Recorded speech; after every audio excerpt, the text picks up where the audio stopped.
Hello, everyone. Good morning and welcome to our webinar, How to Achieve GDPR Compliance Through ISO 27001. I'm Thais, and I would like to remind everyone that this session is being recorded, and all of you who are here will receive the recording in the next few days. I will ask you to remain in a mute mode, and if you have any doubts, questions can be asked via the Q&A field and will be answered at the end of the webinar.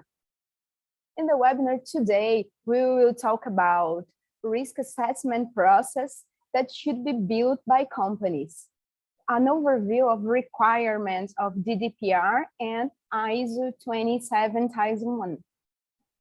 What are the covered items between European law and the global standards, and how to bring your business into compliance with the requirements of all the directives. And for all that, today we have our cybersecurity expert, Davi Muniz, who has more than 10 years of experience in Brazil and Europe, and has been working here in Senha Segura since 2017. Hi, Davi, welcome, good morning. Hey, Thais, how are you? I'm fine, and you, how are you? I'm good. Hope that everyone is ready for a webinar and hope that everyone learns more about GDPR and ISO 27001.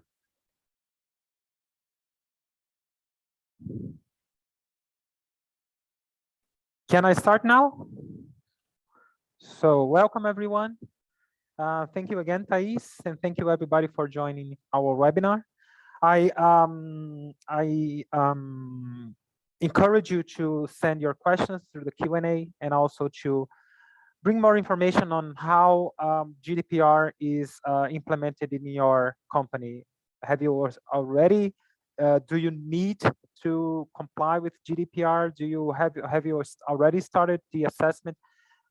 Tell us in the comment session, how is this going in your company, or if you need to comply with other data privacy law as well. So first, we'll take a look at the concepts that are associated with personal data and why organizations need to protect them. Then we'll see the evolution of data privacy regulations such as GDPR. Then we'll take a look at the regulatory demands of GDPR and what are the risks for business. Then we will introduce ISO 27001 and its concept. And finally, we'll see which ISO 27001 controls can help organizations to achieve GDPR compliance. So without further ado, let's bring out this provocation. Have you ever stopped thinking how the internet and also the computer systems have changed the way that we communicate and how we perform our daily tasks? So every day we need to send and receive dozens or maybe hundreds of email documents. We need to access banking systems to pay bills. We need to buy things. Even going to the market today is something that we can do online. And many of these activities include the sharing of personal data. And also besides that, the home office model that was adopted due to the COVID-19 pandemic made companies accelerate their digitalization process. So that means that they left their, and also this transformation left their infrastructure more exposed to cyber attacks. And one of the biggest challenges of remote work is ensuring that employees take care of cybersecurity from distance, especially when using multiple devices outside the business environment. So for example, many people are using bring your own device, and that creates shadow IT and programs that are not approved by the infrastructure department. So have you ever stopped to think about how much personal data we share every day, and sometimes without even thinking? So we need to ask a question: what happens to this information? Is it possible to ensure that those information are properly protected? Then it comes I'd like to bring the Cambridge Analytica scandal because is the Cambridge Analytica scandal that exposed personal identifiable information of more than 87 million users, not only in the US, but also in the UK. And this scandal influenced the American elections, the Brexit poll, and all of this happened by the misuse of data by organization, and specifically in this case by a third party. And I like to bring this this paradigm here that data, we need to make sure, we need to understand that data does not belong to organizations. Your data that is stored and processed by those companies, they belong to you. So companies, they process the information, but they need to take care that this data is properly protected, especially now in times when we call that data is the new oil. Data is valued by companies, by governments, by people, and we need to properly protect them. And what kind of data are we talking about? So those are basically all the kinds of data that allows the identification of a person behind that data. So we have name, we have passport, date of birth. So we have financial data, IP addresses. So your cookies can be defined as personal data and need to be properly protected.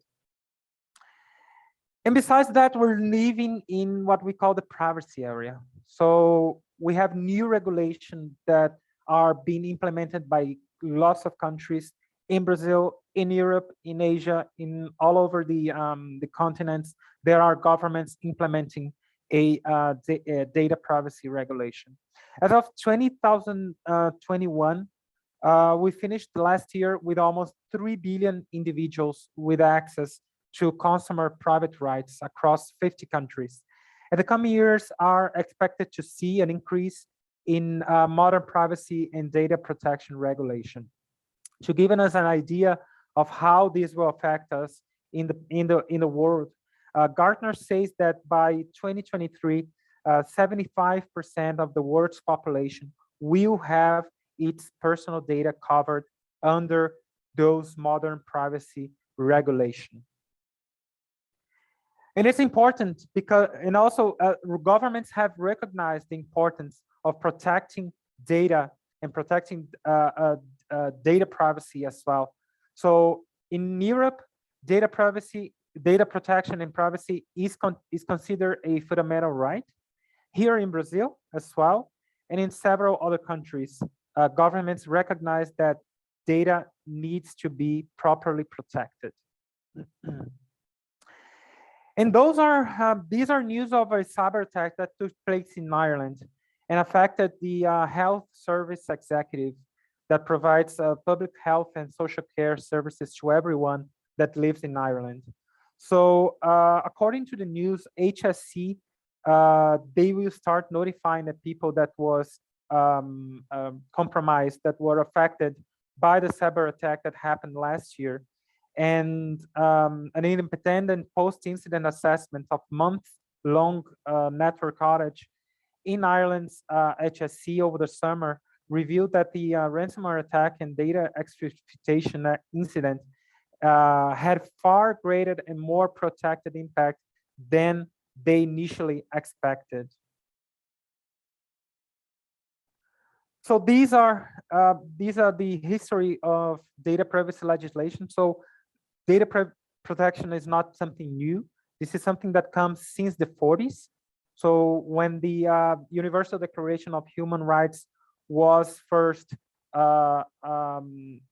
released, the Article 12 already talked about the right to privacy. Then in the 70s and 80s, we had the first European data protection law, and we see Europeans in the vanguard of protecting data, and they were the first that that had a specific legislation to cover data privacy regulation aspects. In the 1990s, they have issued the first directive, which was like the child and the root of the current GDPR. In the year 2000, we had Safe Harbor, which is an agreement between the US and the European Union to agree and to consolidate how data privacy, how data should be trafficked through the European continent and the US.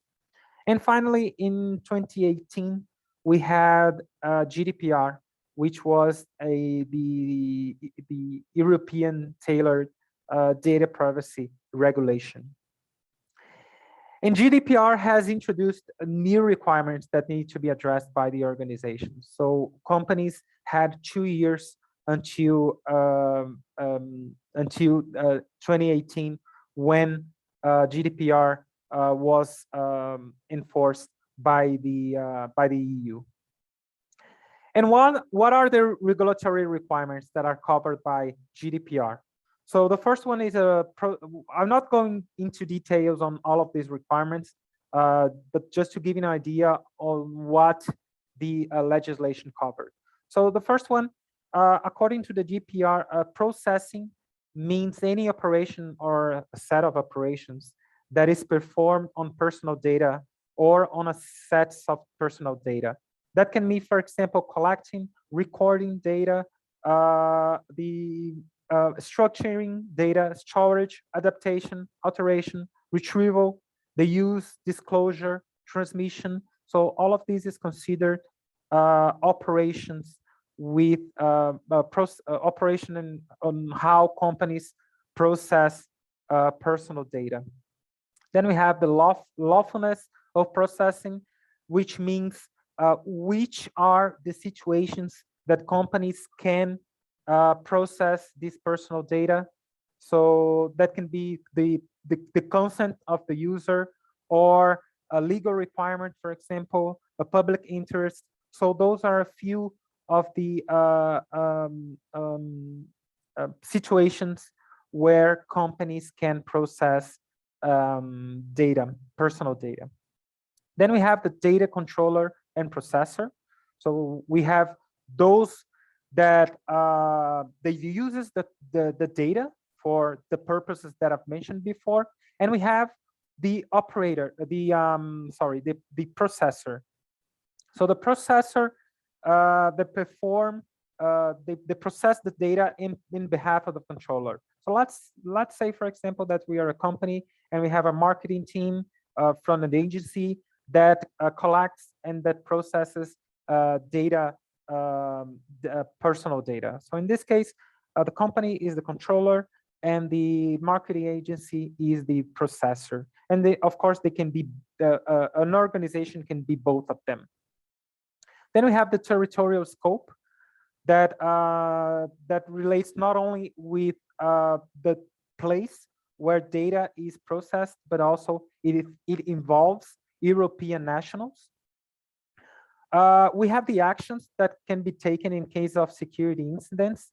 So informing the nature of the affected data, information of the data subjects, how what are the risks that these cyber incident brought, and what are the actions that took place to remediate or to mitigate the damage that were caused by the security incidents. Then we have the rights, the data subjects. So the portability of the data, the access to the information, the right to be forgotten. So a user has the right to be removed from the database, except, of course, if the company it has a lawfulness of processing those data. And finally, we have the data protection officer, that is a person that is nominated by the company that works towards the compliance with all the relevant data protection laws. Some information that I'd like to bring here, and look how interesting they are. According to a research that were carried out by McCann and Fitzgerald, only 80% of organizations are fully compliant with GDPR. And for me, it's a very low number. And of course, because GDPR compliance is not as simple as some people may think. I'd like to invite everyone to type in the comment, how do you believe that your organization is in compliance with the GDPR? Are you full compliant? Are you non-compliant at all? Are you partially compliant? And besides that, the same study found that 57% of organizations are concerned about being fined for not complying with GDPR. And I'd like to highlight here some sectors, some segments that are that are most affected by GDPR. And I think are those that work with greater data sensitivity or also large volume of information. Retail, for example, that needs to process a credit card information, financial services, healthcare, and especially now with COVID, that patient information has been increasingly processed by healthcare companies. And we also had a very curious webinar on January, and I invited you to take a look at our website. And it calls that, in this webinar, we talked that if it's possible to ensure and how it is possible to ensure cybersecurity in healthcare organizations. That was a very interesting conversation that I had with one of my colleagues, Pdca.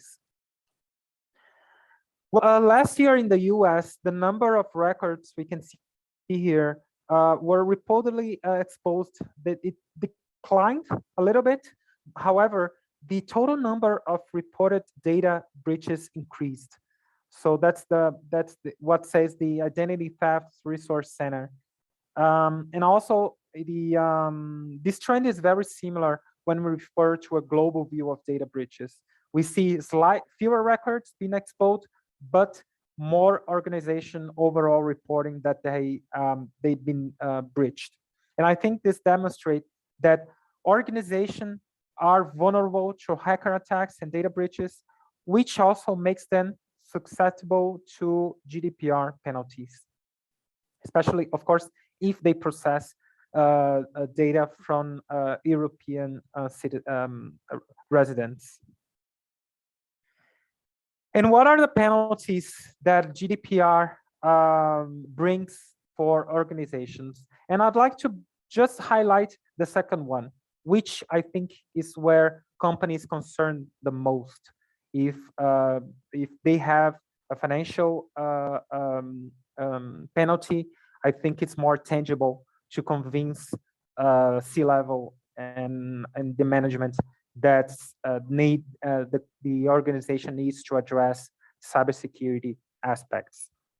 So GDPR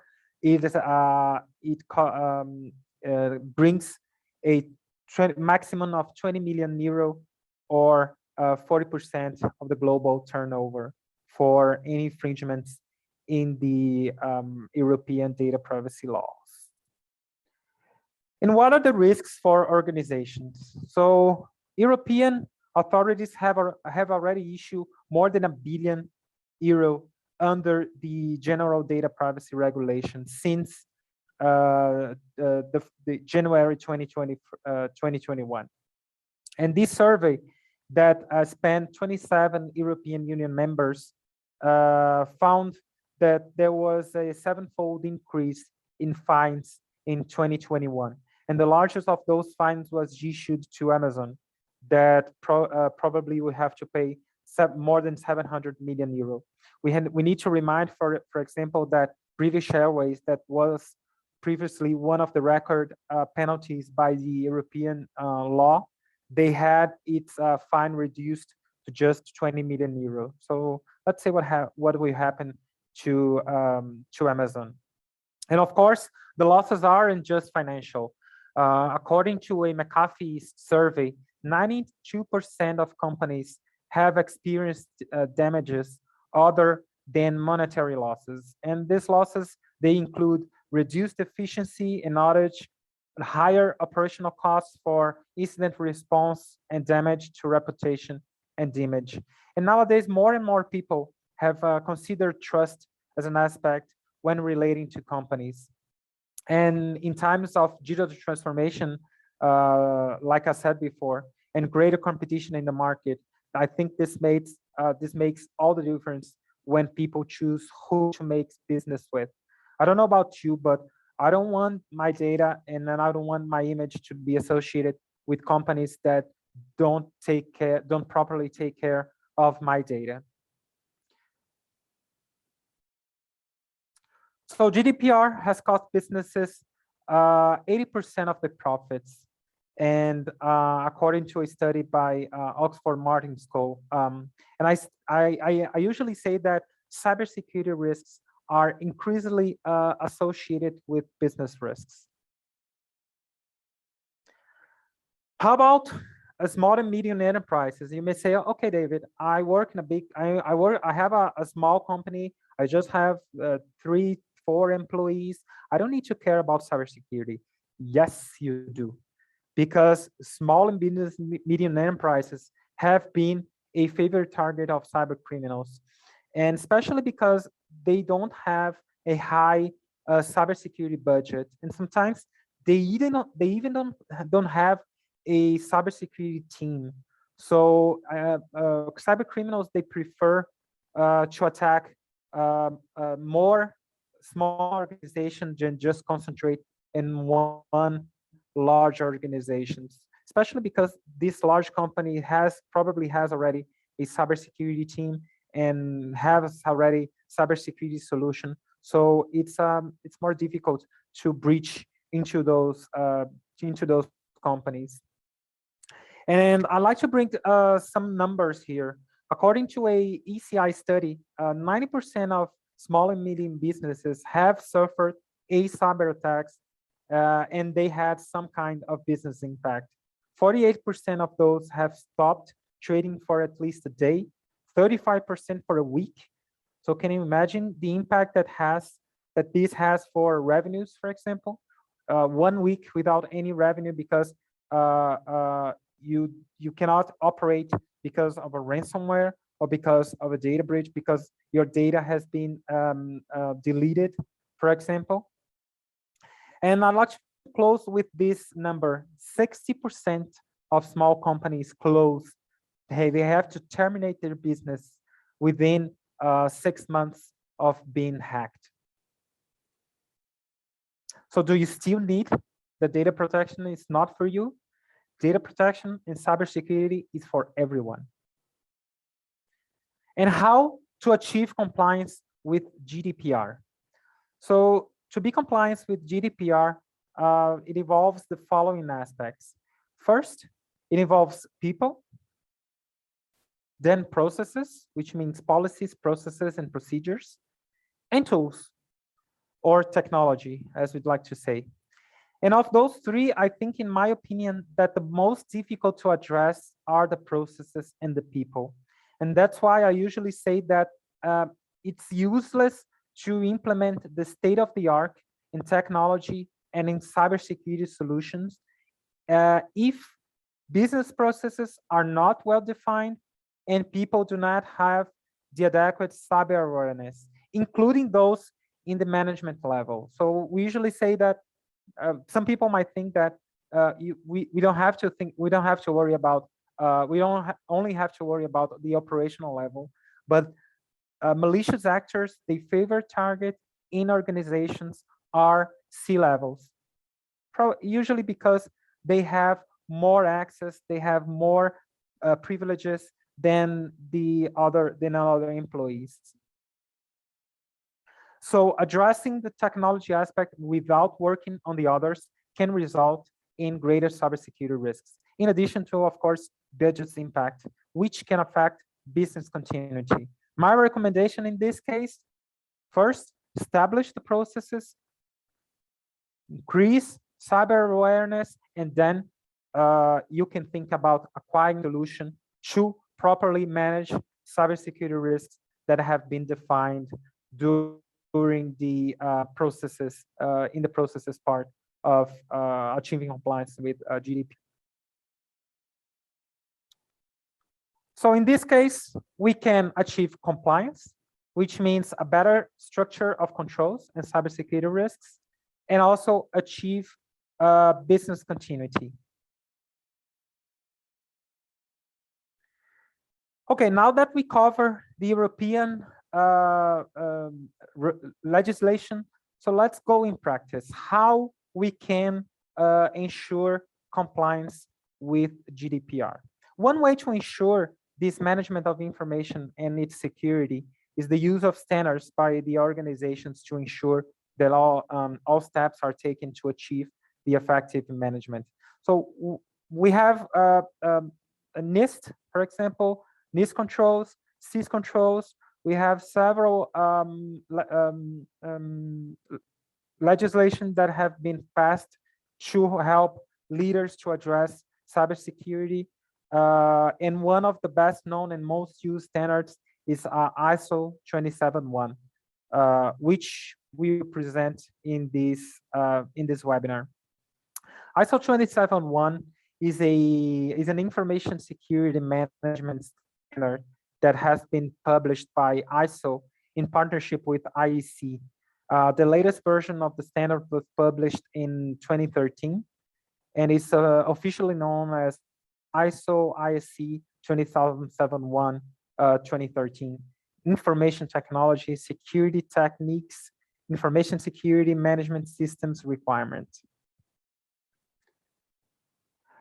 The information security management system that is covered and established by ISO 20071 is a part of the organization's management system, and it's based on the business risk management, which with a specific focus on information. And the key concept of the information security management system, which is called ISMS, is the creation, implementation, and maintenance of a series of management process for the effective information security. The ISMS ensures the confidentiality, integrity, and then availability, which are the three pillars of information security.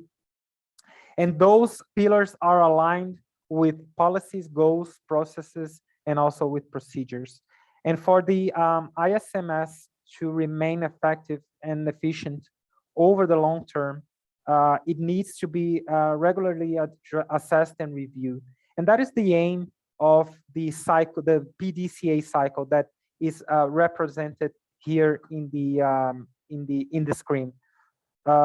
This model, the Pdca, plan, do, check, and act, that is proposed by ISO 20071, ensures the continuous improvement process for the ISMS. And the implementation of this system that is covered by ISO 20071 is based on a continuous information cycle that consists on 4 stages. The first one is the plan, allows the establishment of the ISMS policy and also its objectives, processes, and procedures. The second stage here is the do stage that deals with the implementation of the ISMS policies, objectives, processes, and procedures.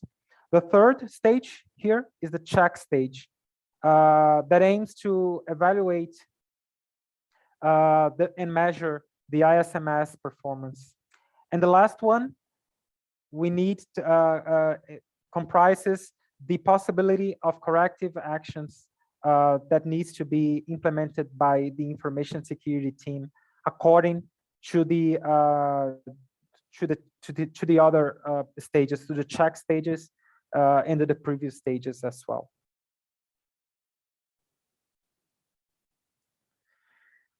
ISO 20071 also identifies a starting point for the development of a organization's specification and also addresses these topics. And in addition to the 4 introductory chapters that are that comes in the regulation, the other chapters addresses the organizational context and stakeholders, and helps to understand the organization and its context, the needs of expectation of the stakeholders, and also the scope of the ISMS that we have defined before. Then we have information security, leadership and high-level support for policies. And this outlines the roles and responsibility of top management to ensure the proper implementation of the ISMS. Then we have the planning. So that covers the aspects that are related to the actions to address risks and opportunities, and also the objectives of the ISMS, and also how the company will achieve it. Then we have support. Let me just put a here, just hold on.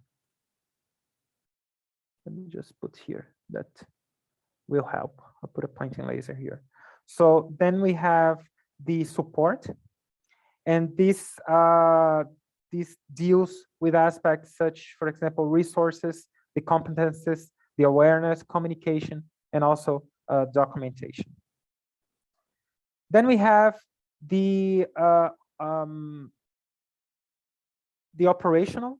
So we have to make this system, the ISMS, operational in the organization, and that covers the planning and also the risk assessment and treatment. Then we have the performance evaluation. So that relates to the monitoring, the measurement, the analysis, and also the evaluation that are proposed in the ISMS. And of course, the internal audit and the review by the top management.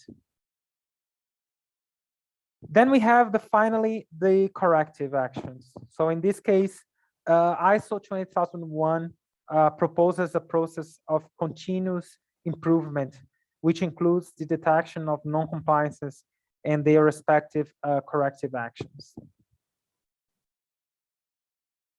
So GDPR and ISO 20001 are two significant compliance standards that have a lot in common. Both of them, they have the purpose to strengthen data security and also mitigate the risk of data breach. And also both of them, they require organizations to ensure the confidentiality, integrity, and availability of sensitive data.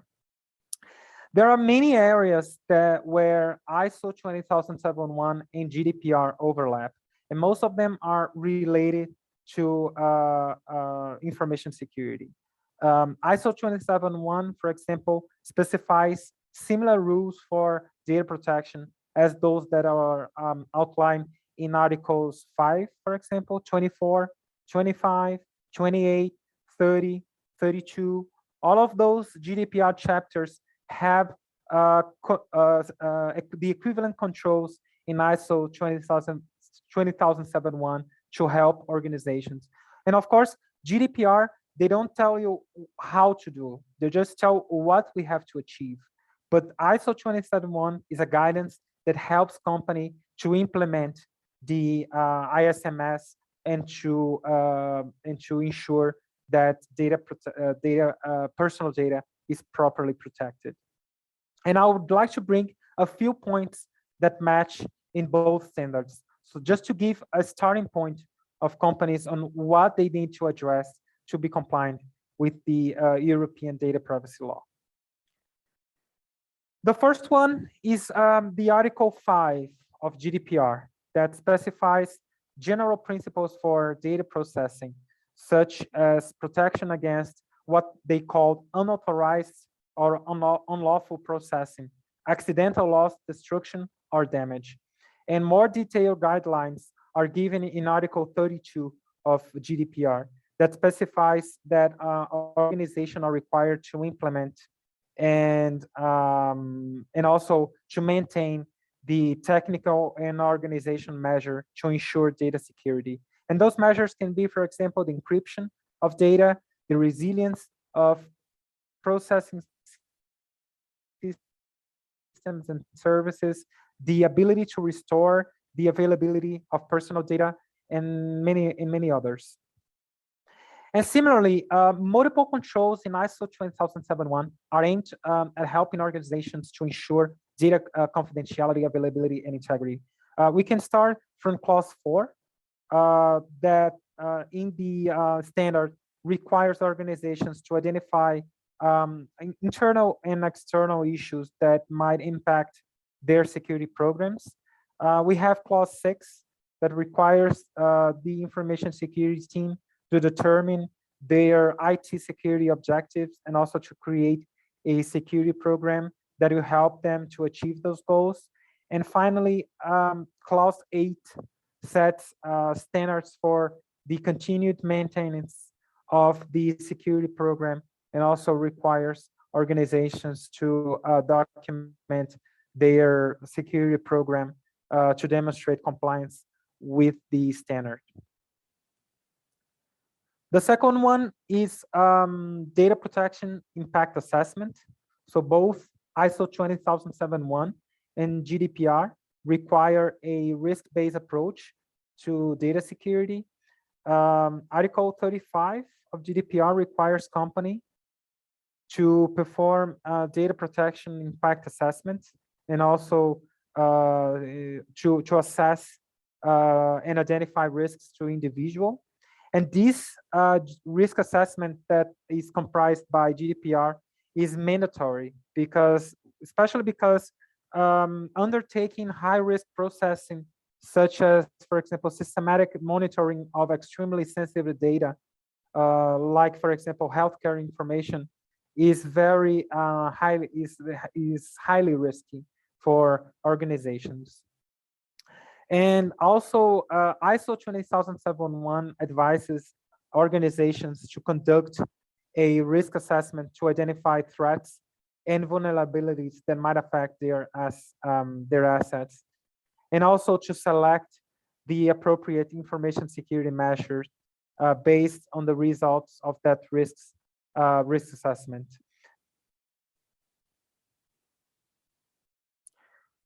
Clause 8 of ISO 20001 requires organizations to identify which processing actions are outsourced and ensure that they are able to keep those actions under control.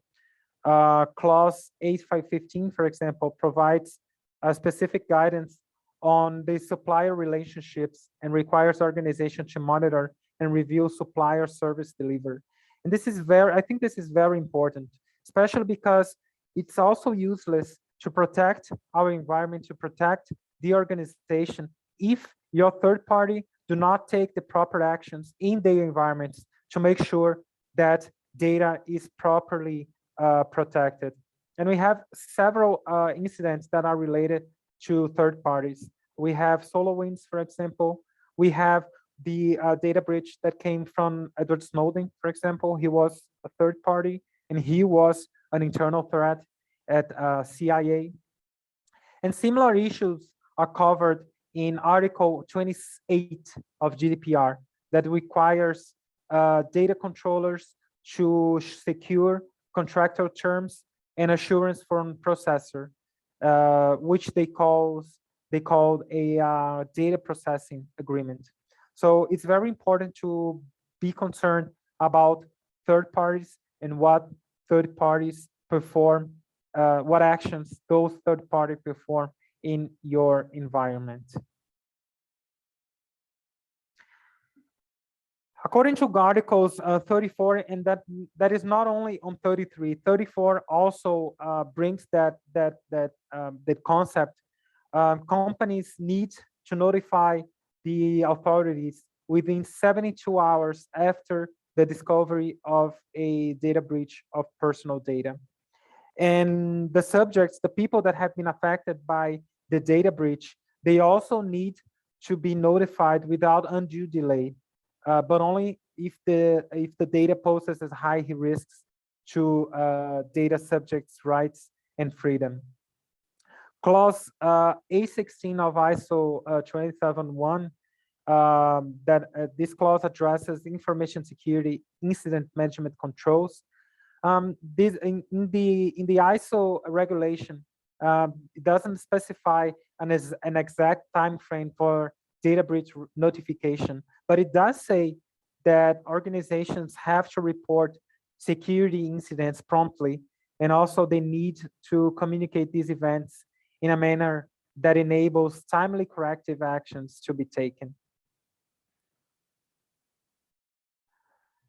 Then we have Article 25 of GDPR that says that companies need to implement technical and organization measure during the design stage of all projects, so they can ensure data privacy rights from the start. That is what we call data protection by design. So all of the development team, all of the IT team, they need to think about privacy since the conception of information systems. And not only that, organizations, they also need to protect data privacy by default and ensure that only information that is necessary for what we called before the lawfulness of the processing, that these be properly done by the IT team. In ISO 20001, similar requirements are outlined in clauses 4 and 6. Clause 4, for example, requires organizations to understand the scope and the context of data that they collect and process. And clause 6 recommends that they perform a regular security risk assessments to ensure the effectiveness of their security management program.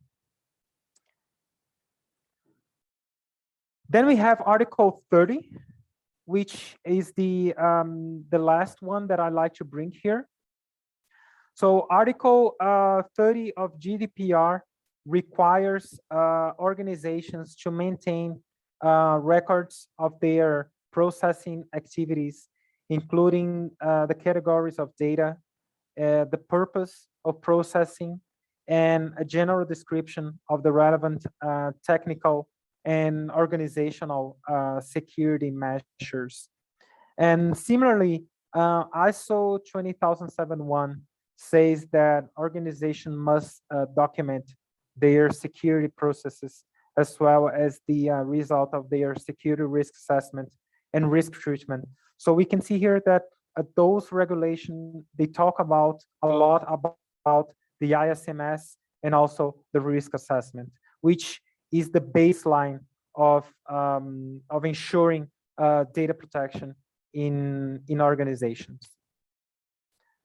According to Control A4, information assets must be inventoried and classified, and also asset owners must be assigned, and procedures for acceptable data must be well defined.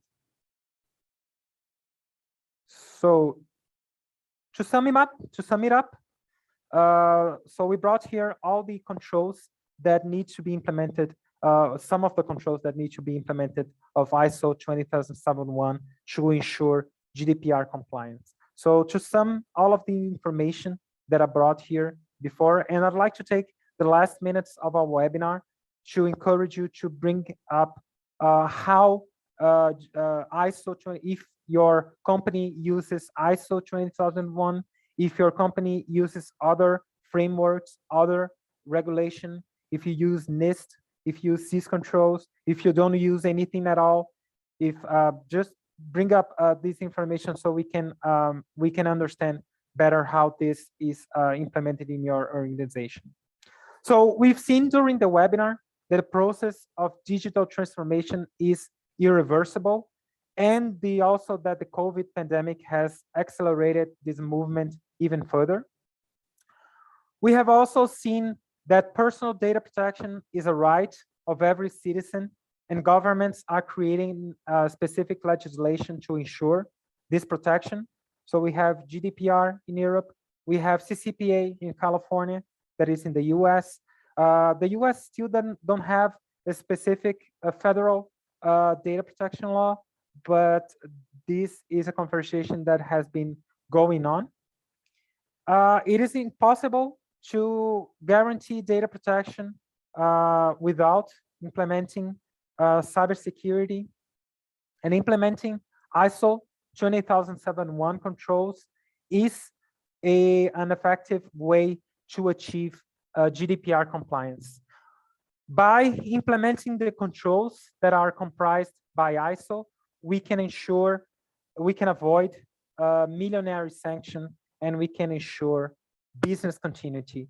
That's what matters the most. And of course, we can ensure the confidence of our customers, of our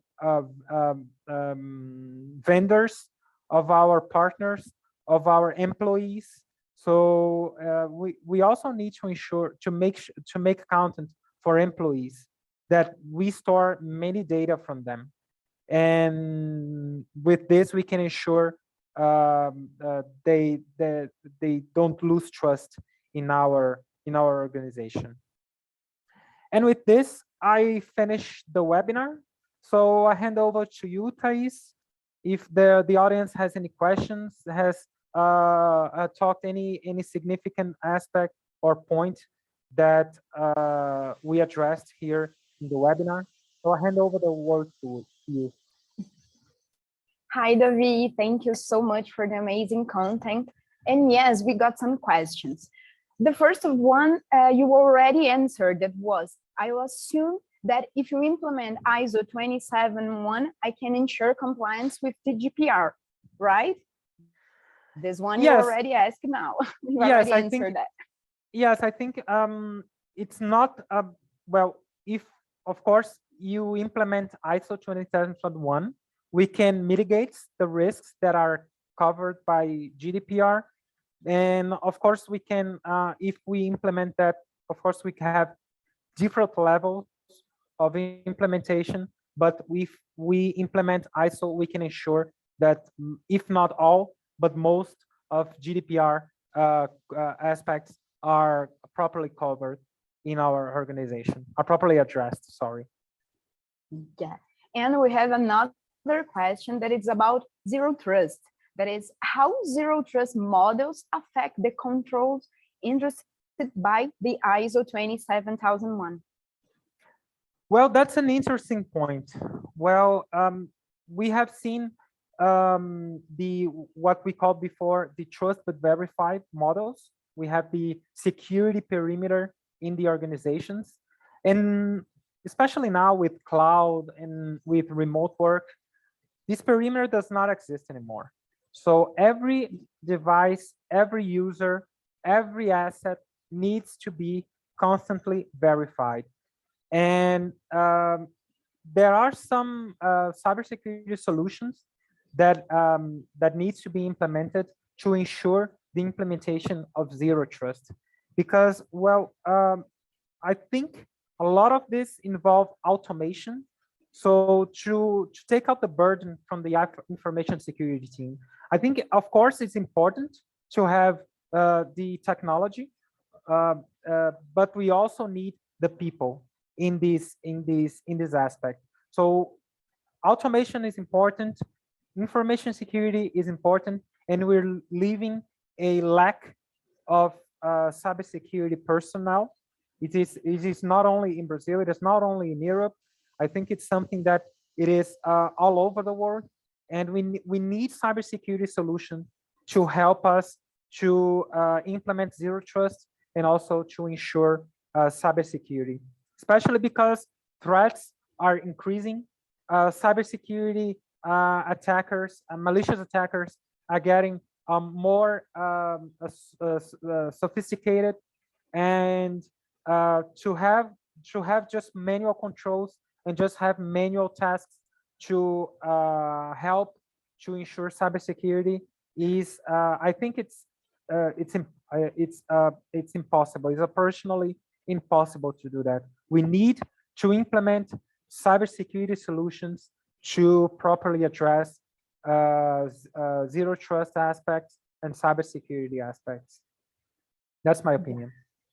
Yeah, and that's a point very well done, David, because we need to emphasize the importance of we having some control of our data in the cybersecurity work.